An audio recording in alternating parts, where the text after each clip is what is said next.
ជំរាបសួរលោកគ្រូខ្ញុំឈ្មោះតុនស្គុនធីរិតមកពីក្រុមទី5ថ្នាក់ M1 ខ្ញុំមកថ្ងៃនេះគឺខ្ញុំធ្វើតាក់ទងជាមួយនឹង failover ហើយនឹង Docker អញ្ចឹងទី1ខ្ញុំចង់តេស្តទៅលើ Docker ដែល Docker ខ្ញុំបាន login ជាមួយ server ហើយអញ្ចឹងទី1ខ្ញុំចង់ check status របស់វាអញ្ចឹងដើម្បីមានភាពងាយស្រួលខ្ញុំបាន note ជាការដើម្បីទុកធ្វើការតេស្តងាយស្រួលអញ្ចឹងទី1ខ្ញុំសុំឆែកទៅលើ status សិនអញ្ចឹង status គឺយើងឃើញថាវា running active ហ្នឹងគឺបានន័យថាវាដើរធម្មតាអត់អីទេបន្តមកទៀតខ្ញុំ run ជាមួយនឹង Docker Hello World ដែលខ្ញុំបានបង្កើតអញ្ចឹងយើងឃើញថាវាគឺប៉ុណ្នេះបានន័យថាអាហ្នឹងគឺវាដើរហើយដែលខ្ញុំបាន save វា hello from Docker ដែលយើងមានជា expect output ហ្នឹងអញ្ចឹងអាហ្នឹងបន្តមកទៀតការតេស្តមួយទៀតគឺការតេស្តជាមួយនឹង engine អញ្ច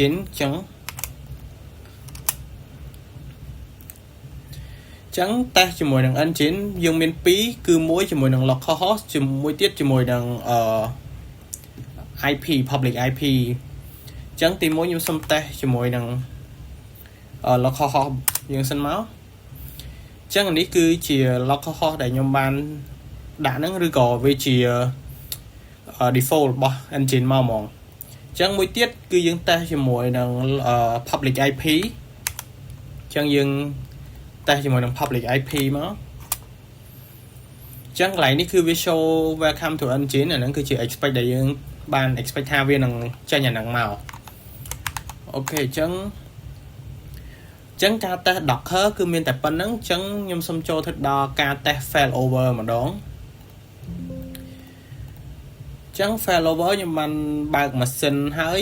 គឺមាន failover ទី1និងទី2អូខេអញ្ចឹងខ្ញុំសូមយកទី2មកnode ទី1ដែលខ្ញុំបាន load វាហ្នឹងអូខេអញ្ចឹង login ដូចគ្នា Ubuntu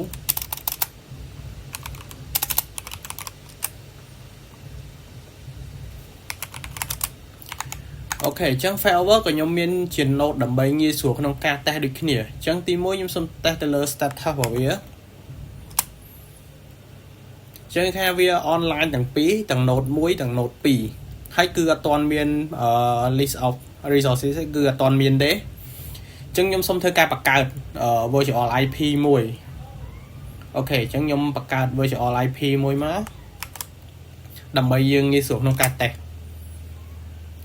អូខេបន្ទាប់ពីបង្កើតហើយយើងដាក់យើងឆែក IP យើងមួយនេះគឺជា virtual IP ដែលយើងបានបង្កើត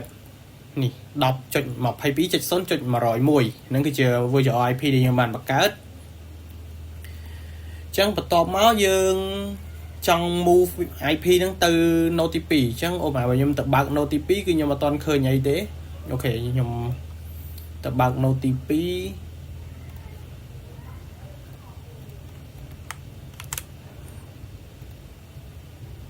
អូខេអញ្ចឹងចឹងពេលយើងចូលមកដល់ node ទី2ខ្ញុំសាកឆែក IP មកគឺអត់ទាន់មានទេគឺមានតែ IP របស់យើងមួយនេះទេអញ្ចឹងខ្ញុំសាក move virtual IP ហ្នឹងមកមួយហ្នឹងគឺមក node ទី2អញ្ចឹងនេះគឺជា node ទី2របស់ខ្ញុំបានដាក់លើហ្នឹងអូខេអ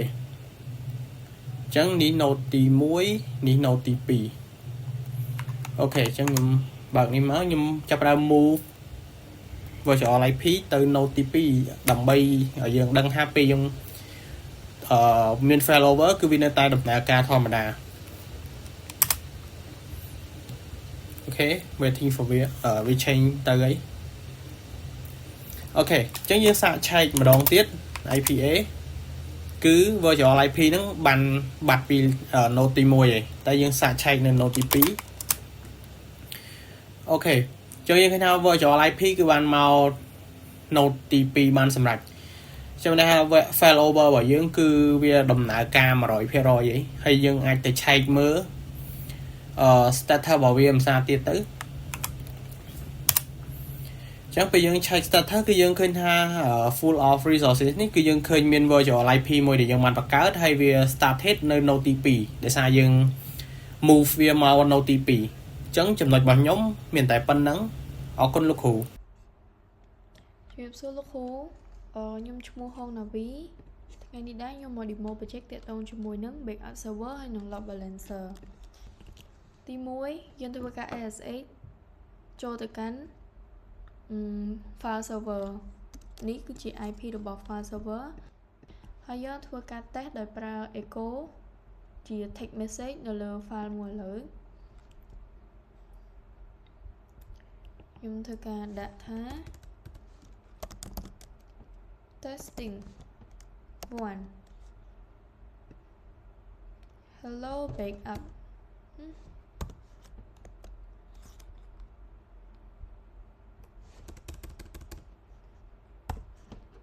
nèយើងធ្វើការបង្កើត file testing 1 txt នឹងនៅក្នុង directory file នៅលើ file server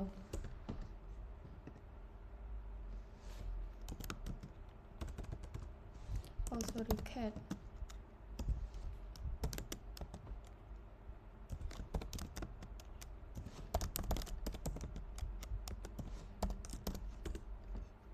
này dương khơi miên message hello backup và tàu mà tiết dương trôi một cánh backup server bỏ dương vĩnh hai dương sorry này hai dương pra comment async nâng đầm bấy rắn backup server bỏ dương để cho check dataនៅក្នុង backup server ហ្នឹងវាបានធ្វើការអីខ្លះនេះឥឡូវយើងឃើញយើង receiving testing1.txt យើងឃើញថាមាន file ថ្មីបានកាត់ឡើងនៅលើ backup server របស់យើងឥឡូវយើង ls ទៅលើ file server ហ្នឹងថាតើនៅលើ file server ហ្នឹងវាមាន data អីខ្លះហើយយើង cat ចូលទៅកាន់ file ដែលយើងបានបង្កើតនៅលើ file server មុនហ្នឹងនេះយើងឃើញមាននៅលើ directory file server របស់យើងមាន backup data ដូចទៅលើ file server ចឹងហើយយើង cat ទៅលើ testing 1 ហ្នឹងយើងឃើញមាន hello backup ដូចគ្នាទៀតព្រោះការ testing ដែលយើង update ទៅលើ file ដែលយើងបានបង្កើតមុនហ្នឹងនៅលើ file server ឥឡូវយើង SSH ចូលទៅកាន់ file server របស់យើង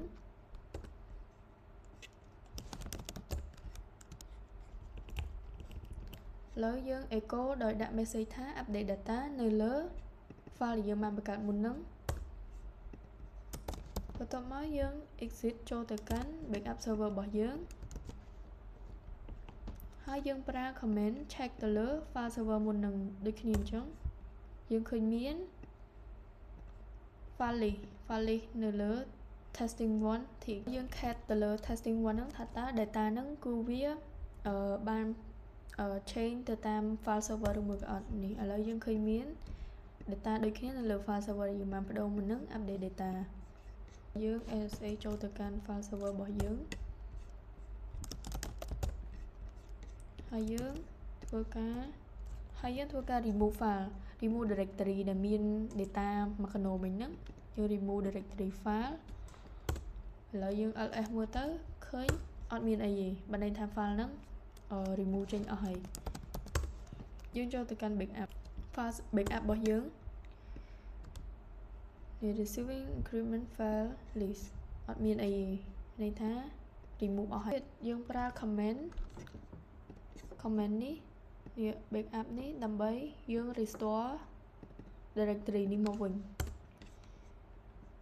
ឡូវវាបាន restore មកវិញហើយ data ដែលមាននៅក្នុង directory file មុនហ្នឹងកាន់ file server របស់យើង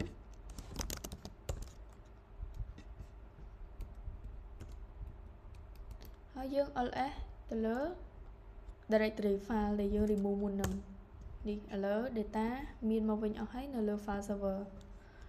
អូខេហើយ demo backup server របស់ខ្ញុំមានតែប៉ុណ្្នឹងអរគុណលោកគ្រូ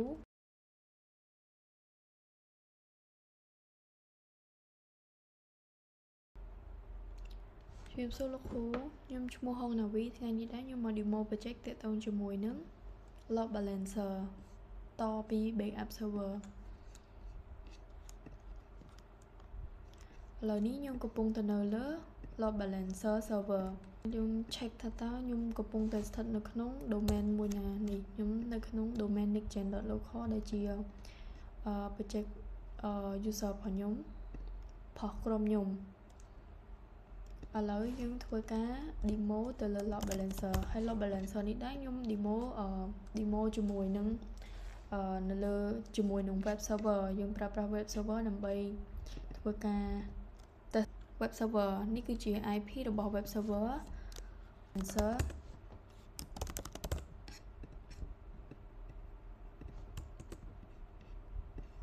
នេះយើងឃើញមាន hello from web server 2 load balancer នេះយើងតេស្តជាមួយនឹង web server ដែល web server នេះយើងតម្រូវឲ្យមាន Nginx ហើយជាដំបូងមុននឹងយើងអាចតេស្តទៅកាន់ web server បានហ្នឹងនេះយើងត្រូវប្រើ command នេះដើម្បី config ទៅលើ available site ឥឡូវយើង check មើល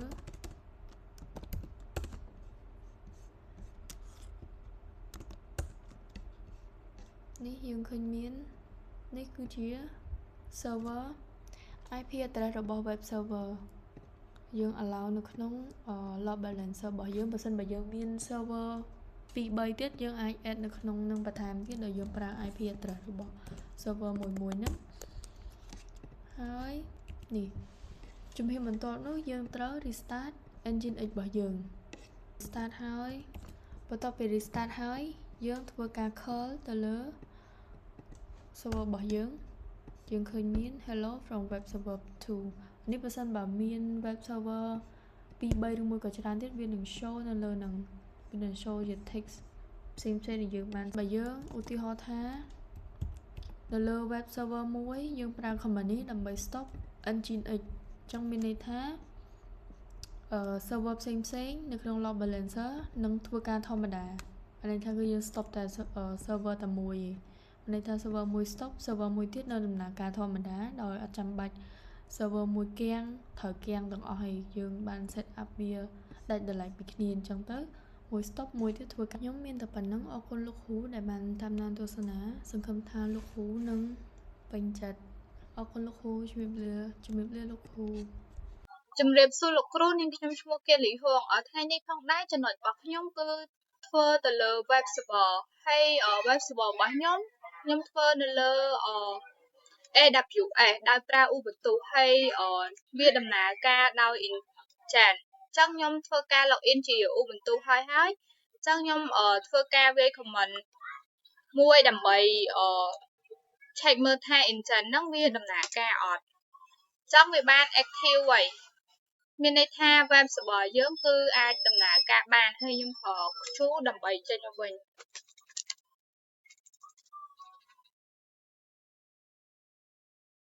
ដើម្បីបញ្ជាក់ថា HTML connect របស់យើងហ្នឹងគឺដំណើរការនៅលើម៉ាស៊ីនហ្នឹងអត់ចឹងខ្ញុំប្រើ comment មួយហើយវាចេញ web server 2ខ្ញុំមានន័យថា web server របស់ខ្ញុំគឺដំណើរការនៅលើម៉ាស៊ីនហ្នឹងបន្តមកទៀតខ្ញុំធ្វើការ test នៅលើ browser ម្ដងប៉ុន្តែមុននឹង test ទៅលើ browser ខ្ញុំ check មើល IP របស់ខ្ញុំសិនហើយនេះជា IP របស់ខ្ញុំអញ្ចឹងយើងអាច copy វាបានហើយpaste នៅលើ browser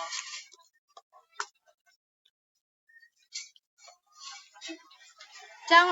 នេះវាចេញ web server 2ហើយមានន័យថា web server របស់ខ្ញុំគឺបានដំណើរការនៅលើ browser ហើយចឹងចំណុចរបស់ខ្ញុំបន្ទាប់ទៀតគឺខ្ញុំធ្វើការ test ទៅលើ proxy ដែលខ្ញុំធ្វើនៅលើ cloud ដូចគ្នាហើយ back end របស់ខ្ញុំគឺដំណើរការនៅលើ Docker ដំបូងយើងត្រូវការ start Docker សិនហើយយើងអាចពិនិត្យមើលថាDocker យើងដំណើរការអត់ខ្ញុំន័យថាវា active អញ្ចឹងមានន័យថាគឺដំណើរការហើយតបមកយើងធ្វើការ test ទៅលើ back end ដោយផ្ទាល់អញ្ចឹងនេះជាការ test របស់ខ្ញុំគឺវាបានដំណើរការហើយបន្តមកទៀតខ្ញុំធ្វើការ test ទៅលើវាដោយប្រើជាមួយនឹង private IP ចឹងវាក៏បានដំណើរការដូចគ្នាតបមកខ្ញុំធ្វើការតេស្តproxy ហ្នឹងនៅលើ browser ម្ដងដោយប្រើជាមួយនឹង public IP ចឹងវាបានបង្ហាញចេញមកមានន័យថា proxy របស់ខ្ញុំគឺទទួលបានជោគជ័យឯងជាដំបូងសូមជម្រាបសួរលោកគ្រូនាងខ្ញុំឈ្មោះកៅសេរីពេជ្រហើយថ្ងៃនេះដែរខ្ញុំមក demo ផ្នែក database នៅក្នុង AWS ជាមួយនឹង Mail ចឹងយើងមកមើលការ demo ទាំងអស់គ្នាជាដំបូងនេះដែរខ្ញុំបានធ្វើវានៅ AWS ហើយអស់ហើយអញ្ចឹងយើងគ្រាន់តែតេស្តយកតាម comment ដែលយើងត្រូវតេស្តមកជាការស្រេចហើយជាហេតុដំបូងនេះដែរខ្ញុំសាកពិនិត្យមើលទៅលើPostgres Data server ខ្ញុំសិន Postgres SQL អញ្ចឹងណាអញ្ចឹងយើងគ្រាន់តែប្រើ comment នេះទៅវានឹងចេញឲ្យយើងអញ្ចឹងយើងមើលទាំងអស់គ្នាហើយសម្រាប់comment ខ្ញុំនឹងផាសចូលមកព្រោះខ្ញុំ copy ហើយនេះដែរជា comment របស់វាអញ្ចឹងណាមើលឃើញទេចូល record ណាខ្ញុំទៅមកទៅនេះដែរវាចេញហើយវាចេញប៉ុណ្្នឹងអញ្ចឹងណាអញ្ចឹងបន្តមកទៀតយើងពិនិត្យវាមើលវារួចហើយអស់ហើយយើងនឹងទៅតេស្តបន្តទៀត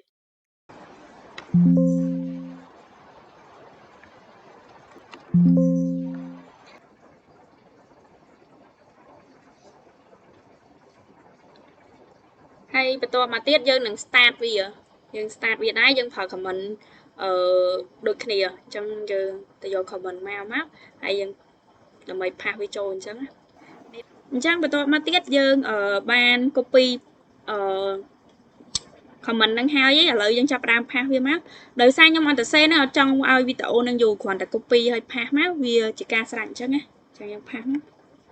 នេះដែរ comment របស់វា enter មកហើយអាហ្នឹងមកយើងចាប់ផ្ដើម start របស់វាហើយបន្តមកទៀតយើងក៏ចាប់ផ្ដើមចូលទៅក្នុងបន្ទាប់ពីយើង start វាដែរយើងចាប់ផ្ដើមចូលទៅកាន់ user database អញ្ចឹងណាចឹងវាចេញមកប៉ុណ្ណឹងយើងផាស enter មកយើងចាប់ផ្ដើមចូលទៅដល់ server វាហើយuser វាហើយតោះមកយើងចាប់ផ្ដើម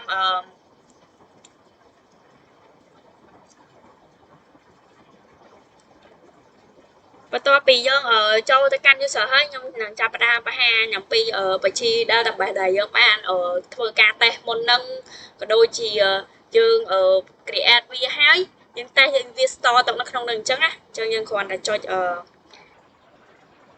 មុនហ្នឹងខ្ញុំអត់បានចូលទៅដល់ Postgres ទេខ្ញុំចង់ខ្ញុំដាក់ slash ទៅវាអត់ស្គាល់ទេតោះយើងចូលសិនណាហើយ comment ដែរគឺ ps ql អញ្ចឹងទៅយើងចូលទៅដល់វាហើយយើងចាប់ផ្ដើមបង្ហាញបញ្ជីដែលបង្ហាញ list ដែលយើងបាន store ទុកហ្នឹងចាឥឡូវនេះគឺជោគជ័យហើយនេះ list ដែលយើងបានបង្កើតដែលយើងបានបង្កើតពេលយើង create វានឹងហើយយើងធ្វើវារួចអស់ហើយវាក៏បាន store ទុកដែរអញ្ចឹងយើងចាប់ផ្ដើមមកធ្វើថ្មីម្ដងទៀតដែលយើងចាប់ផ្ដើម create ជាមួយនឹងrole ហើយ column ថ្មីអញ្ចឹងណាអញ្ចឹងយើងចាប់ផ្ដើមមើលទាំងអស់គ្នាថាវាបង្កើតរបៀបម៉េចហើយយើងធ្វើរបៀបម៉េចអញ្ចឹងទៅពេលឥឡូវហ្នឹងយើងចាប់ផ្ដើមចាក់ចេញវាយើងគ្រាន់ចុចខ្ជុំមកវាចេញហើយឥឡូវហ្នឹងយើង clear ចោលទៅយើង clear នេះដែរតោះយើងចេញទៅដល់ account របស់យើងសិនណានេះជា account user ដែលយើងប្រើសិនបន្តមកទៀតយើងចាប់ផ្ដើម create ថ្មីអញ្ចឹងណាយើង create database ថ្មីមួយសម្រាប់តេស្តទៅអញ្ចឹងខ្ញុំនឹងដាក់ create មកនេះសម្រាប់ database ថ្មីហើយដែលខ្ញុំបង្កើតថ្មីហ្នឹងហើយខ្ញុំដាក់ឈ្មោះអញ្ចឹងដូចគ្នាយើងបង្កើតវាបានហើយនេះ create database អញ្ចឹងចាប់ផ្ដើមមកទៀតខ្ញុំនឹងភ្ជាប់វាទៅកាន់ database ហ្មងអញ្ចឹងយើងគ្រាន់តែវាយ /c test db អូខេដូច្នេះវា it okay ហើយគឺនេះ tab B យើងចូលទៅដល់កាន់អាហ្នឹងហើយឥឡូវនេះខ្ញុំនឹងចាប់ផ្ដើមបង្កើតតារាងមួយដែលមានជា user ID ឬមួយក៏name អីចឹងទៅហើយ user ID នេះដែរខ្ញុំគិតវាជា primary key ហើយជាមួយនឹង name ហ្នឹងខ្ញុំកំណត់ឲ្យឈ្មោះនឹងប្រហែលអក្សរដូចជា50អក្សរឬមួយក៏80អក្សរតាមដែលយើងសម្រេចចឹងទៅចឹងយើងចាប់ផ្ដើមមកមើលទាំងអស់គ្នា so យើងនេះវាមក add វាមក yeah create table អញ្ចឹងមិនន័យថាយើង create វាបានជោគជ័យហីអញ្ចឹងយើង create table ហើយឥឡូវនេះយើងចាប់ផ្ដើមបញ្ចូលតន្ន័យវាអញ្ចឹងណាដែលតន្ន័យនោះយើងវាយតាមឈ្មោះដែលយើងបានកំណត់មុននឹងដែលមាន ID ជាមួយនឹងឈ្មោះអញ្ចឹងទៅយើងគ្រាន់តែវាយមក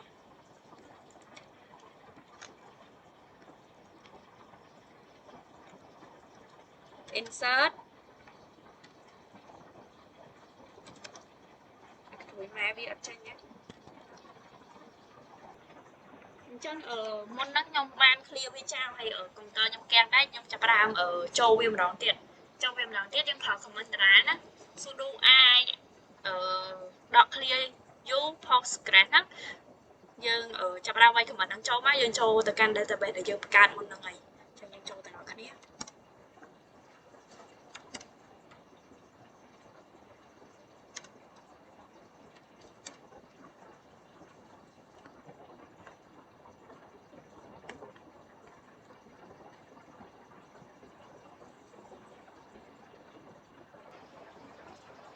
អូខេយើងបានចូលមកដល់វាអញ្ចឹងយើងចាប់ផ្ដើមចូលទៅដល់តែ database ដែលយើងបានបង្កើតមុនហ្នឹងណា table database ហ្នឹងហើយយើងចុច /c ហើយវាយឈ្មោះវាចូល tdb អូខេយើងឥឡូវយើងចូលទៅដល់ហ្នឹងហើយយើងចាប់ផ្ដើម insert អ្វីដែលយើងចង់ insert ចូលដូចខ្ញុំប្រាប់អ្នកនរគ្នាមុនហ្នឹងណាអូខេយើងចាប់ផ្ដើមធ្វើនេះនេះដែរវាមាន ID ហើយជាមួយនឹងឈ្មោះអូខេ enter វាមកវានឹង insert ចូលហើយដែលមានtable មួយដែលមានមួយ row អញ្ចឹងទៅហើយខ្ញុំសាកបង្កើតមួយទៀតដែរខ្ញុំនឹងដាក់ឈ្មោះមួយទៀតអីចឹងទៅដាក់ ID នោះវា2ពួក ID ជា primary key សូយើងអត់ឲ្យវាជាន់គ្នាកើតទេវាជាន់គ្នាបានន័យថាវាខុសអញ្ចឹងយើងដាក់ឈ្មោះទៀតងងអញ្ចឹងទៅ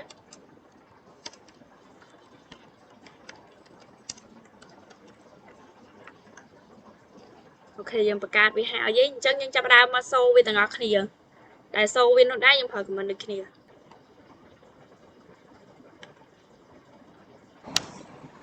នេះដែលមានID វា1 2 name វាឈ្មោះស្រីពេជ្រជាមួយនឹងម៉ូម៉ូអញ្ចឹងវាមាន2 row អញ្ចឹងdatabase ខ្ញុំបានធ្វើតែប៉ុណ្្នឹងទេអរគុណច្រើនសម្រាប់ការមើលហើយយើងចាប់ផ្ដើមទៅចូលទៅដល់មួយទៀតគឺ mail server ដែរអញ្ចឹងយើងចាប់ផ្ដើមទៅមើលទាំងអស់គ្នាអូខេជាដំបូងយើងចាប់ផ្ដើមចូលទៅដល់នៅក្នុង mail ម្ដងជាដំបូងយើងចូលទៅដល់ root mail សិនណាហើយដែលយើងប្រើ command នេះអូខេ enter មកអូខេយើងអញ្ចឹងយើងចូលទៅដល់account user ដែលយើងបង្កើត mail អញ្ចឹងណា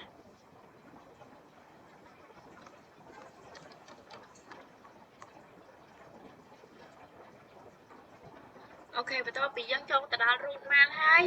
យើងចាប់ផ្ដើមបន្ទាប់មកខ្ញុំនឹងផ្ញើemail មួយទៅ mail មួយទៅកាន់ user root អញ្ចឹងណាយើងប្រើ command នេះប៉ុណ្ណេះឯងហើយយើង enter អូខេហើយសម្រាប់ command មុននេះដែរដែលមានឈ្មោះថា test mail ហើយដែលយើងផ្ញើទៅហ្នឹងហើយដែលនៅក្នុង test mail ហ្នឹងយើងផ្ញើសារទៅកាន់គេដែរថា hello test mail អញ្ចឹងទៅ hello this test mail អញ្ចឹងទៅអូខេ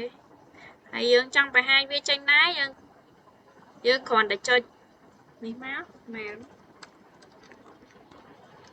so វានឹងចេញអញ្ចឹងណាអ្នកនរគ្នា សម្រាប់អាហ្នឹងដែរយើងបង្កើតវាច្រើនហ្នឹងអញ្ចឹងទៅវាម៉ែលមកវាច្រើនអញ្ចឹងបើយើងចង់ចូលមើលមួយណាទៀតដល់យើងចូលនៅក្នុង root ឬមួយក៏ចូលនៅក្នុងឈ្មោះអីមួយដែលយើងបង្កើតហ្នឹងហើយយើងចូលមើលទៅវានឹងចេញអស់ហ្នឹងមកហើយតែមាន16 message 10 new ហើយ4អីចឹងទៅហើយគេនឹងសួរយើងថាយើងចង់ចូលតមែលណានឹងមែលយើងចង់ចូលតមែលណាក៏បានដែរខ្ញុំបង្កើតមិនប្រហែលជាមួយនេះហើយអញ្ចឹងខ្ញុំសាកចូលទៅកាន់លេខ16មកអូខេនេះវាចេញហើយ hello this match 10 mail ហើយសម្រាប់នេះដែរយើងវាចេញហើយ hello this 10 mail អញ្ចឹងទៅហើយយើងចង់ចូលទៅមើលវាផ្សេងទៀតវាសួរយើងដូចគ្នាហើយយើងចង់បើកកណាទៀតក៏យើងចុចគ្រាន់តែចុចលេខនេះទៅវាចេញឲ្យយើងហីអញ្ចឹងខ្ញុំសាកបើកលេខមួយទៀតឲ្យអ្នកទាំងអស់គ្នាវាហៅថាលេខ9ចាស់អូខេអញ្ចឹងលេខ9វាជា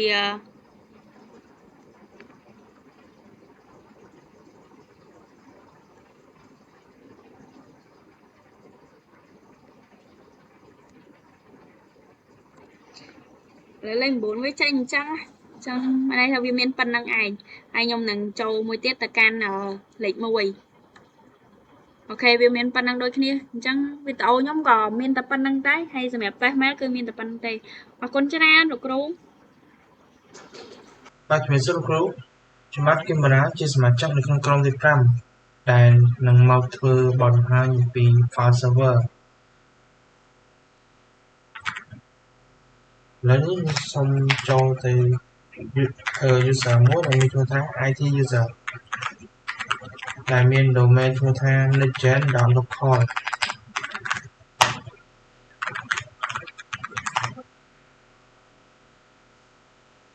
សូមធ្វើការបញ្ជាក់ថាប្រកាសថាវាជា user ឈ្មោះហ្នឹងនេះវានឹងបង្ហាញ IT user ឆែកទៅលើ home directory home IT user ខ្ញុំតេស្តទៅលើដោយសារដែលខ្ញុំបានបង្កើត folder ហើយមួយចំនួននេះខ្ញុំមាន folder IT folder HR folder sales និង folder public ដោយ folder IT ខ្ញុំកំណត់បានតែ IT ដែលអាចចូល folder នឹងបានចំពោះ IT ក៏អាចទៅចូលក្នុង HR ឬក៏ sales បានដែរប៉ុន្តែ IT អាចចូលទៅក្នុង public បានអញ្ចឹងខ្ញុំសាកចូលទៅ folder ដែលខ្ញុំកំណត់ permission វាឲ្យអស់ហើយ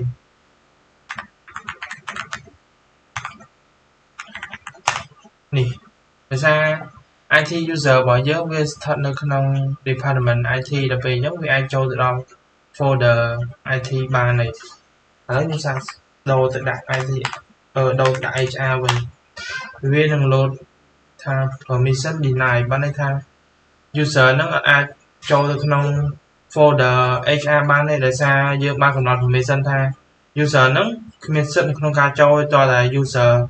HR ទើបអាចចូលបានហើយខ្ញុំសាកចូលទៅ cell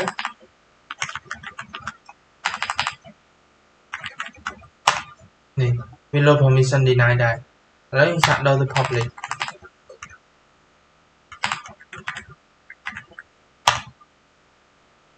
វានឹងចូលបានដោយសារអីដោយសារយើងបើក permission public នឹងឲ្យ user គ្រប់ department ទាំងអស់ចូលមកក្នុងfolder នឹងបានអញ្ចឹងបានន័យថា IT user ក៏អាចចូលក្នុងបានដែរ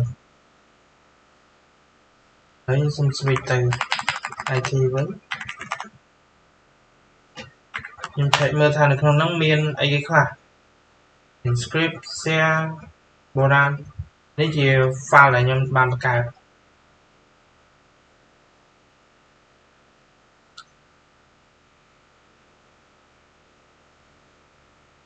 បាទចូលមកចំណុចមួយទៀតខ្ញុំធ្វើការទៅលើ check owner file ls file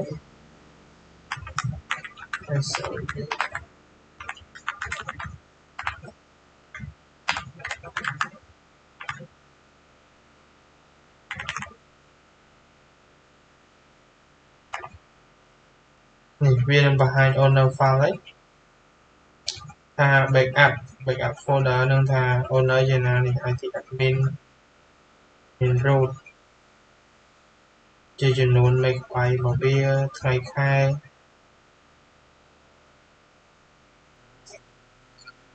បាទចំពោះចំណុចខ្ញុំមានតែប៉ុណ្្នឹងខ្ញុំសូមរកូលទៅឲ្យគ្នាខ្ញុំបន្ទាប់ដែលនឹងធ្វើចំណុចផ្សេងបាទអរគុណលោកគ្រូ ខ្ញុំឈ្មោះគង់នីតា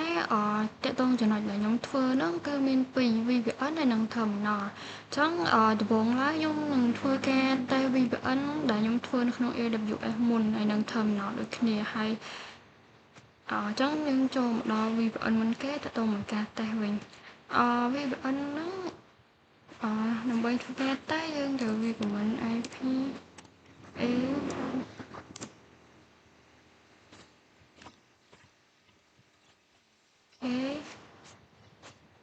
ហើយបន្ទាប់មកយើងធ្វើការ check VPN ដោយប្រើ command យើងធ្វើការ check VPN យើងប្រើ command IP config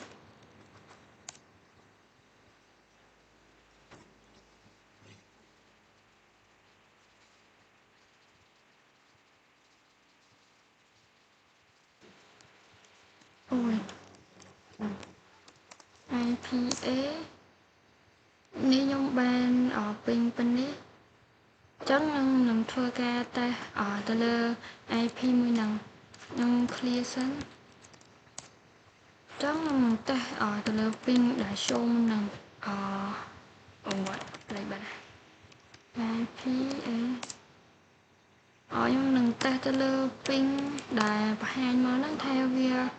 VPN ហ្នឹងដើរឬក៏អត់ 10.8.0.1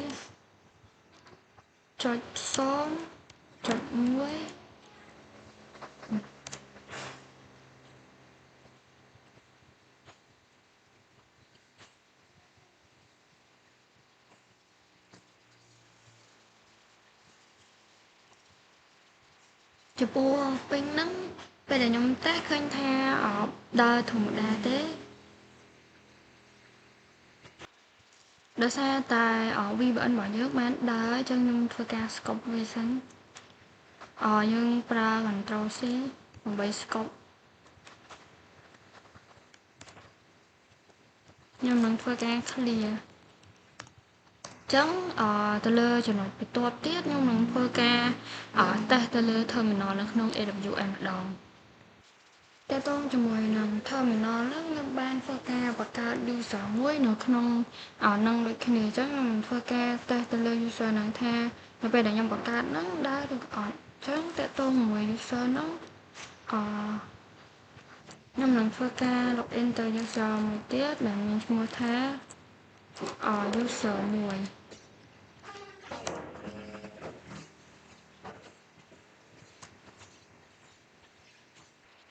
ទីតងឡើយហ្នឹងខ្ញុំនឹងយក user មួយទៀតដើម្បីធ្វើការតេស្តទៅលើ user terminal ដែលខ្ញុំបានធ្វើហ្នឹង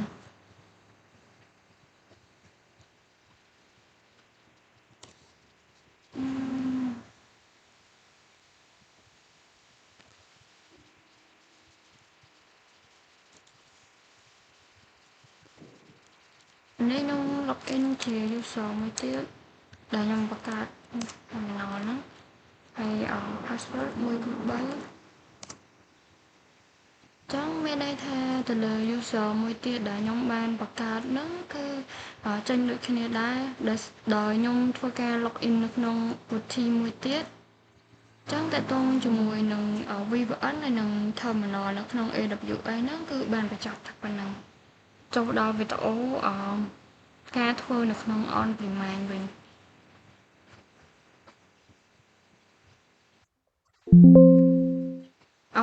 មួយវិញទៀត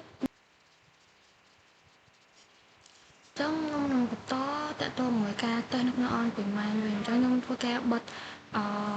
booty នៅក្នុង AWS សិន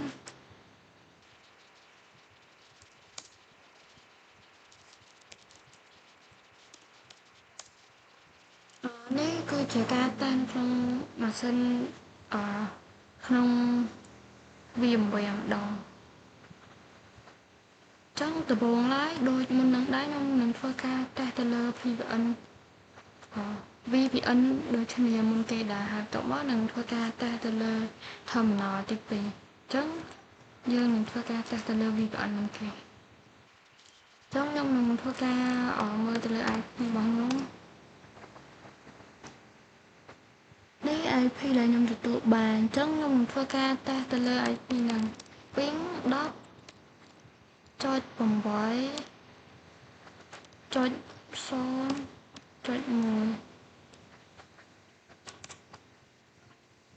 ចឹងVPN នៅក្នុងon demand នេះក៏ឃើញថាបានដើរដូចគ្នាដែរអញ្ចឹង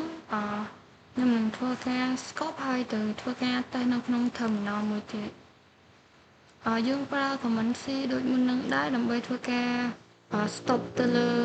ping មួយហ្នឹងខ្ញុំ clear មួយសិនតើតើមួយ terminal ខ្ញុំបានធ្វើការបង្កើត2 user នៅក្នុងនឹងដូចគ្នាដែរអញ្ចឹងខ្ញុំនឹងធ្វើការចូលនៅក្នុង user មួយអ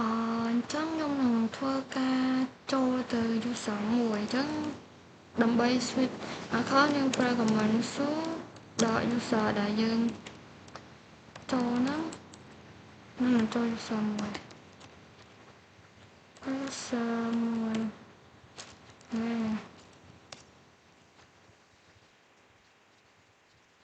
Alright. So đó user 1 ហើយ password នីតា163ឥឡូវយើងមកនេះឃើញបែបនេះមានន័យថាខ្ញុំបានលុកចូល user ហ្នឹងហើយខ្ញុំចង់ចូល user មួយទៀតដែលខ្ញុំបង្កើតពីនៅក្នុង terminal ហ្នឹងដែរខ្ញុំធ្វើការ switch account ដូចគ្នា so ដល់ user 2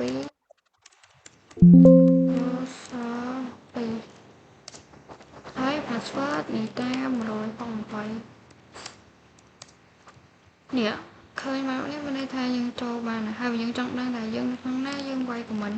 UMI មកយើងដឹងហើយថាយើងនៅក្នុង user មួយណាអញ្ចឹងបង្ហាញថាខ្ញុំឥឡូវហ្នឹងកំពុងតែនៅក្នុង user 2អញ្ចឹងតើតើមួយការ testing នៅក្នុង AWS ហើយនឹង on premise គឺឃើញថាដល់ទាំងពីរអញ្ចឹងសម្រាប់ចំណុចរបស់ខ្ញុំគឺមានតែប៉ុណ្ណឹងអរគុណលោកគ្រូជំរាបសួរលោកគ្រូចា៎ថ្ងៃនេះខ្ញុំមក demo អំពី FTP server ជាដំបូងខ្ញុំធ្វើការ ping ទៅកាន់ 10.20.2.196 ចឹងបន្ទាប់ទៀតខ្ញុំធ្វើការវាយទៅលើ FTP 10.26.2.196 ហើយយើងចូលមកកាន់ឈ្មោះ k.eta ចឹងខ្ញុំធ្វើការវាយ k.eta ហើយបញ្ចូល password bc@123 ចឹងកន្លែង login file ចឹងខ្ញុំធ្វើការចូលមើលទៅកាន់ folder ឬក៏ directory ហ្នឹងថាមានអត់ចឹងយើងចូលមកបានហើយ clear មកបន្ទាប់មក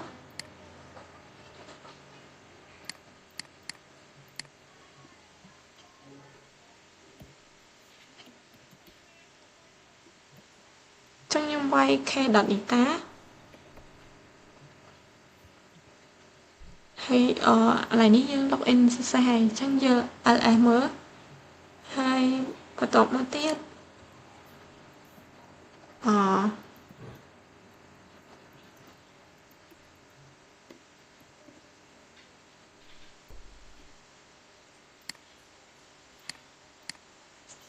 ចឹងកន្លែងនេះយើង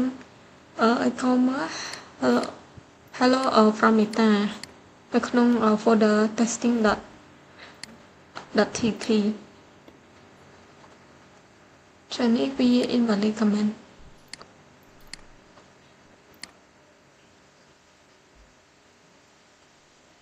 ចឹងយើងវាយឈ្មោះ k.data បញ្ចូល password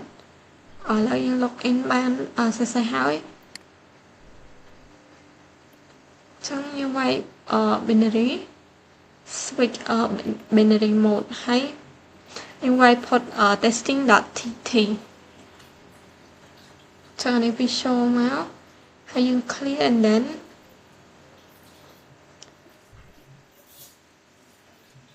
យើងចូលមកកាន់ ATP server ហើយយើង ls មើលATP local ហើយចូលមកកាន់ឈ្មោះ k.data ចឹងយើងវាយមក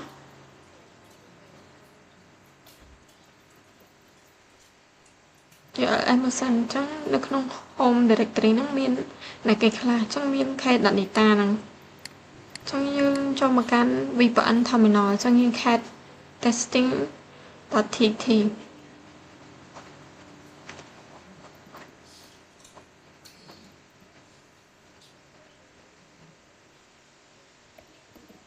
ចឹងអានេះ message from tt ហ្នឹង URL home directory ហើយយើងចូលមកកាន់ឈ្មោះ k.data នេះខ្ញុំ click slash អញ្ចឹងtime slash មកយើងចូលមកកាន់ k.data ចឹងយើងមានឃើញfile មួយឈ្មោះ testing.tt ចឹងអានេះពេលយើងចូលមកដល់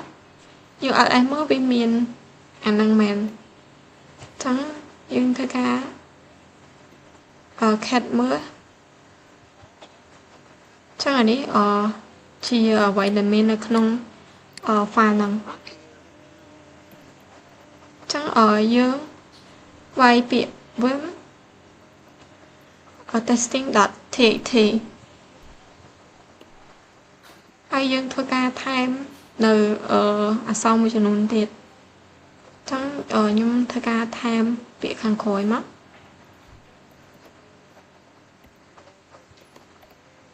ហើយយើង save វាចឹងខ្ញុំធ្វើការវាយទៅput ទៅកាន់ testing.tt ហើយខ្ញុំ cat មើលចឹងអានេះពាក្យដែលខ្ញុំបានបញ្ចូលមិញហើយនឹងពាក្យអាចារ្យនោះមកវិញហើយចឹងវីដេអូខ្ញុំមានតែប៉ុណ្ណឹង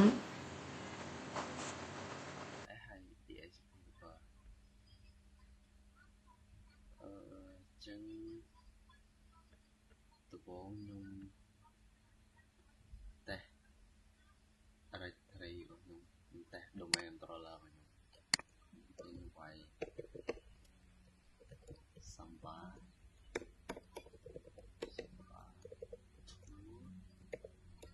domain show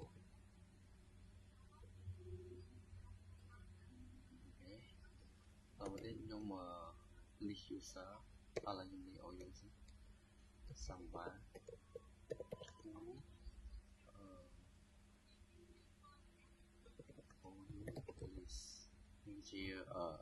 នេះជា OU របស់ខ្ញុំហើយ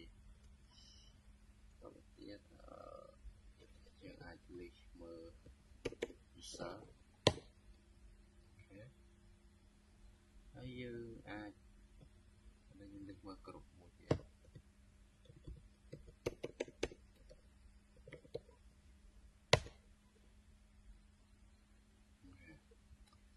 ចឹង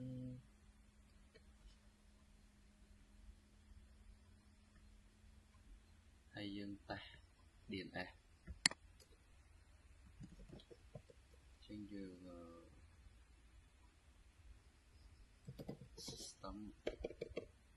system control status by 9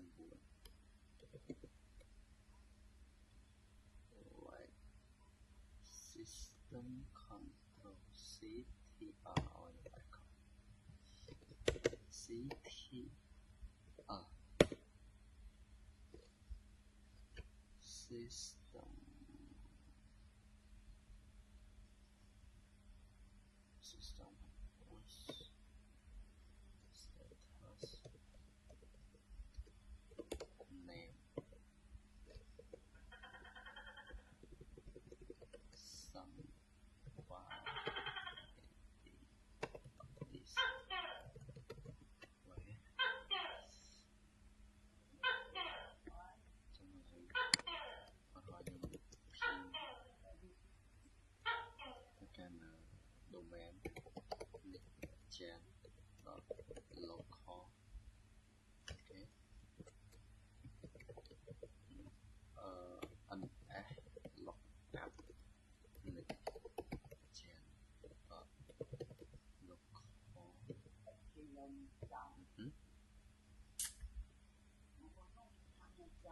ចឹងយើងតែ DHCP DHCP របស់យើងsys ការ clean មកសិន system CLT system computer CTR status DHCP server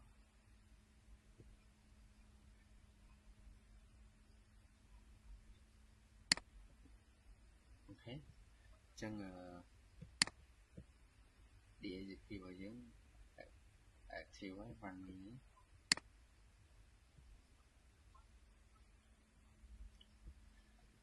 ចឹងមកដល់របស់ខ្ញុំមានតែប៉ុណ្្នឹងទេ